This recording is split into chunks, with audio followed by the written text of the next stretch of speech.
You are listening to Build, Excite, Equip, easy change management for project teams. I am your host, Nicola Graham, coming to you as a business change manager, entrepreneur and author, as well as discussing top tips and tricks for project teams to use to improve your project adoptions. Let's get started. Hello, everybody. This is Nicola Graham, and I am on my third podcast of the new launch. So welcome, and for those who have returned, thank you very much. I hope that the last two have been useful for you. I am joined here today with my business colleague, Anna Yeomans. So hi, Anna. Hey. I very much wanted to bring Anna on because actually she's definitely the brains behind this organisation and doing a lot of the stuff that we are seeing, but actually somebody needs to actually do the doing of. So I thought I would go a little bit rogue on us today. Obviously, we talk a lot about the book and we're talking about tips and tricks and things like that. But actually, we had a really interesting conversation earlier this morning, and it really did lead to us doing this podcast today, because we started talking about how different generations and their experiences can bring in a different outlook and view and impression and way of working. And I always laugh about this, but I'm pretty old school now. I'm in a later generation. I've got a lot of wisdom and experience in my life, and I can be quite set in. I'm going to say it, guys. I'm going to say it, an old-fashioned way of working at times. And I wanted to bring a real-life example to you today because actually, Anna and I have worked together. What has it been now, Anna? Gosh, about 4 years now. Yeah, gosh, yeah. 4 years. And I'm gonna be very proud to tell this. But obviously, you were fresh out of university, working very hard when you did join the team. And actually, what you've been able to bring along the journey is such a different look and approach to the way that we've run everything from, working with clients and looking at projects and looking at change itself. And, you've always come up with these wonderful ideas. And we're obviously sat here today. We've got the foundation and the practitioner course, self-paced now, up there live, going for its life. And obviously we're getting some really great feedback. And I felt that it was a really good opportunity to obviously promote you in this and, kind of highlight the fact that you were absolutely the machine behind all of this that really helped create that training course. But I also thought it would be a really good opportunity to talk about standardized approaches when it comes to being a project manager. Again, I'm going to put my old school hat on in this and think, right, whenever I've led a project or I've been in a change role, I always kind of tackle training in a very siloed way. Okay. And what I mean by that is we need a trainer. That trainer needs to come in. And guys, remember, I advocate actively, black and white in my book, professional trainers are a different skill set and you definitely need them in certain situations. But I also talk in my book, and I'm a strong advocate for open source information. So I often say, look, Microsoft, for example, if you're doing a Microsoft 365 rollout, I'm sure the whole world's on Microsoft now or Google, but if you're doing some sort of a rollout where you are dealing with a particular SaaS supplier, for example, they will have a good amount of training that you can use at that point. So you can go and use that open source. However, obviously, we don't have that when we did our practitioner course. We had to create our own materials. And being a smaller company, obviously, we really had to go into the tool bag, didn't we, and think about things that we needed to do. So today's podcast is very much focused on actually Anna and asking Anna how she took my book, the Build, Excite, Equip model, and started to digest that and break that down into bite-sized pieces that people could actually have a couple of minutes at a time and create that self-paced video. And recently, obviously, I mentioned in my first podcast, we're actually going out to trainer-led courses as well now. So watch this space, guys. They are coming soon. But I have since had an outside, very professional trainer, Justin, look at the videos, and his feedback made my weekend. He was like, wow, this is really great content. It is easy to read. It is easy to hear. It is greatly digested. And that's down to you, Anna. So I thought you could welcome our listeners with some top tips really on how you did that. And if they are creating any kind of video, training videos, anything like that, what would they do? Sure. Big question, and looking back into the past. But yeah, in terms of the training courses, obviously we had your book, and I did spend some time working with you on that and how you created it, how you're writing, and how you brought your voice through to it. Mm-hmm. So obviously we had that, but turning a book into a training course, that's a completely different medium. Yeah, and sure. Even from whether that goes into being a video or into a quick guide. So I think the first thing is you really have to think about what is your medium and how do people receive information in that medium. So a book, people know they're going to spend time on it. They want to get invested. They want to hear that conversation. Whereas a training video, they just want to get to know the knowledge as quick as they can. Let's be honest, we all have a lot of information that we consume all the time. So you just want to kind of get those main points and takeaways from that.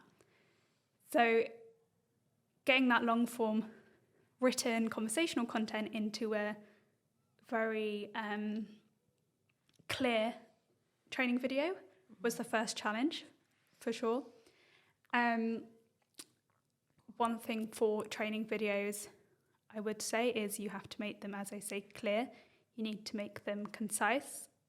Also, use the language you use. Mm-hmm. Needs to be a lot more simple English, because you never know what level of English anyone has either. Yep. Which is, of course, very different to how you wrote the book. I mean, yes, you know that, yeah, it's very much coming from your voice and your personality showing in the book. Do you feel that the training courses, I don't know, from your perspective, can you see that difference? Yes, absolutely. And that was one of the things that really impressed me, because working across several different countries at a time, you begin to recognize that actually English is not always, and even obviously we're London girls, right? Even in London, we don't have not everyone is speaking their mother tongue, and it is very quick. It can be very quickly misinterpreted if you use very challenging language. And so when you're in a book and it's black and white, people have time to stop and digest it. And like you said, you know, the way that they're transferring that knowledge is very much a slow paced, let me read, let me work out what that word means. But when we speak, obviously we are speaking in a very different context. And I think that when you first gave me the scripts to do the voiceovers with, I was very impressed with the use of simple tone. And I think you're absolutely right, Anna. That is one of the most important things that you need to do when it comes to training videos. Make sure that it's... I've always said, if an 11-year-old can read it and understand it, then it's simple enough. If they can't, then you need to go down again and make it more simple. Yeah. And again, though we're not covering more quick guides today, you can't... That, again, is a completely different way of writing it. And even if you're doing a short form quick reel, or we call them what's in it for me's here, but reel and TikTok will resonate with everyone. That again is completely different. So tip number 1 is know your medium and make sure that you are sticking into that. Brilliant. Tip number 2 with the training videos is making sure you have a flow and then breaking that down into digestible content. So I think the longest video in our course is perhaps 2.5 minutes. Most of them are around 1.5. But you need to make sure that within the section they do all flow. So it's not too jarring when you go on to the next one, but it's digestible enough that you could leave it and come back the next day. So that would be my second tip, is making them short, but making them flow. And so it carries on and continues from each other. I think that's that's a really good point to make, actually, because there is a chance that people could take that advice and make that mistake of just talking for 10 minutes and then going, well, we'll just break it down. But actually it doesn't work like that. You were very good at putting a kind of not an intro, because an intro makes it sound like I'm like talking too much, but you had a very good, clear way of going, okay, now we're going to talk about key stakeholder engagements. And then you finish that by, great work, let's do the quiz. So, those open and closed captions, I think, for me, is where you were able to make them short videos but still flowed into each other. So, very good tip. So in a context of a system you may be putting out, you may be talking about a profile page and how to set that up and think, okay, there might be 5 different things that I need to tell people here. So how can I build that flow through 5 shorter videos rather than it being a, as you say, 10-minute long video? And then the next thing I'd say, tip number 3 is don't be scared to do things a bit differently, to play around with the different visuals. As you know, again, in this fast-paced world, like, visuals are key, and how you're going to attract people's attention is key. So even if you are doing a demonstration of a system, maybe put some boxes, maybe make it pop out. And our video editor, Carlo, is amazing at all of this. And you'll notice any of our training videos that zoom in and things like that. And that can be done simply. You don't need necessarily a video editor. There are some great tools out there now. Yeah. My favourite being Canva. But there's also, if you're a Microsoft user, Clipchamp and things like that. And yeah, just so we use whiteboard style in ours, but you could use sort of more pop-ups next to the videos or anything like that. So yeah, just sort of change it up a bit, make it interesting, make people want to watch it. Yeah, absolutely. And and obviously we did end up with a video editor. Carlo is amazing, and he's a great member of our team. But there were times where you were giving him samples as well, and you were using these tools. So listeners, don't sit there and think, oh yeah, but you had a video editor. It wasn't the case. Actually, Anna took these tools to start with, and I think one of the ones you found, Whiteboard, Carlo ended up using, right? And doing it himself. So everything that we've done on the videos has actually started with Anna, and then obviously been distributed to our video editor. So you've made a really great pair that way. And I really liked you say about the change of the videos. Obviously, in our course, there are unfortunately some with my ugly mug on it, talking to you, making it more personal. Like when we spoke about experience and things like that, it was more of a feature of myself. And then that zoom of the whiteboard was fantastic. And then obviously we could then start to put diagrams. Again, going back to your point before, Anna, around language and understanding. Pictures do speak 1,000 words, right? So we were able to then start using that diagram and that whiteboarding to really pop that out and change the visual feeling. And then back onto the language you were just talking about, as well as we do always include subtitles in our videos, because they just really help anyone to understand. You may be in a situation where someone can't have the sound on, so at least they still get the content. So and just in general for accessibility reasons, it's just really important, and we always will add our subtitles onto all of our videos, just to really raise the level of accessibility, really. Yeah, absolutely. Fantastic. Any other top tips for us, Anna? Top tips? I think just have a go, and it's not as difficult. I mean, there's so many tools now, and you can break it down, and you do kind of get used to using them and sort of as you go on.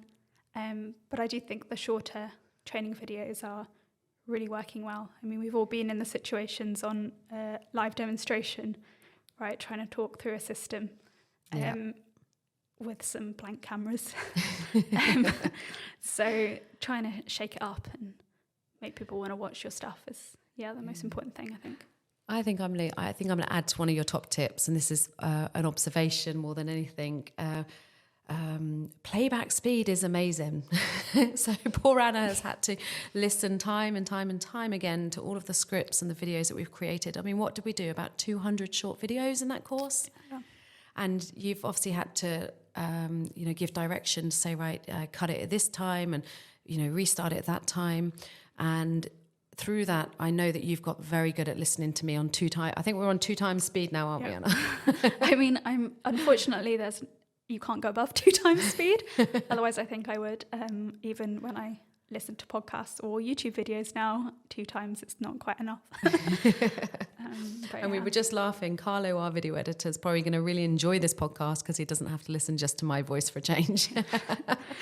So yeah, maybe 2 times speed if you need to do a lot of video editing will help as well. And I'd say on that as well is make sure you just speak at a neutral pace while you're filming or doing any voiceovers, because that is another great accessibility tool that people can speed them up and they can slow it down as well. So just speak at a neutral, normal speed and people can adapt then to what they need.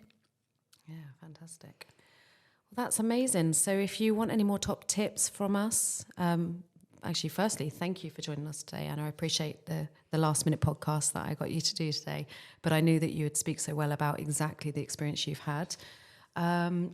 Guys, if you want any more top tips, both Anna and I are on LinkedIn, so you can go ahead and link in with either of us. We will put that in the podcast information for you. So if you do have any questions for Anna, I'm sure she'll be more than glad to hear from you and receive those questions that she can answer.